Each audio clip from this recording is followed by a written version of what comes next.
È il sesto turno del girone di ritorno. Se ne via in velocità subito Titon, la conclusione di Titon. Moretti non trattiene ancora Titon, che la tiene lì. Si sovrappone Sciacca, la sua conclusione, la deviazione di Rovi. Studia il movimento dei compagni, poi si accentra. Finta contro finta, il pallone resta lì. Ancora Ramon la mette in mezzo per il gol facile di Fortino. A 11:09.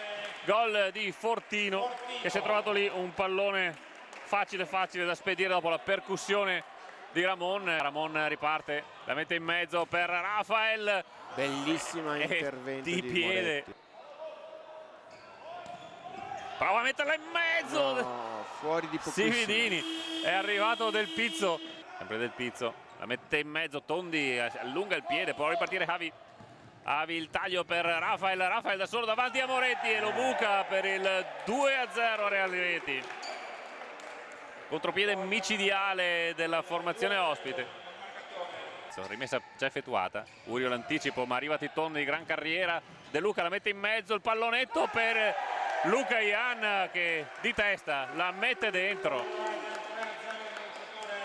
Ed è 3-0 per Real Rieti. Tutto pronto per questo secondo tempo. Sardella in mezzo, il controllo, cerca di svicolare fra due, trova la deviazione, la conclusione. Costa cerca spazio, arriva Luca Ian, lo porta via, 3 contropiede. Luca Ian, De Luca, Ian, la conclusione e Rieti quando riparte così 3 contro 1 fa male. Ed è un 4-0 che fa veramente male per l'Italian Coffee. Sividini giù per Del Pizzo, la mette in mezzo, Tondi, palla per Rafinha che ha il tempo per alzare la testa, dritta di piatto per il 5-0.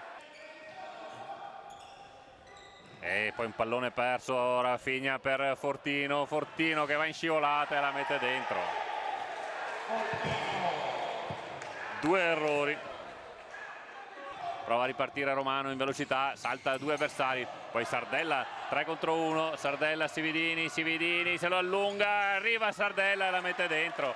Il gol della bandiera meritato per la formazione petrarchina, proprio lo scoccare del 16° minuto, con Beretta che controlla il pallone di Luca Ian, Vitale, salta Luca Ian che però lo ferma di forza, Luca Ian, il tocco per Titon, il gol del 7-1.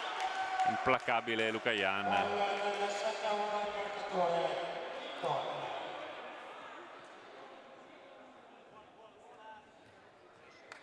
Sividini, Pedotti carica la conclusione, la respinta Sividini nel corto, si chiudono le difese, ancora Sividini di forza, grande confusione, arriva sempre Luca Ian, poi la perde con Urio, Sividini difende di forza, arriva Rafael e il tocco in verticale, arriva Luca Ian e arriva l'8-1.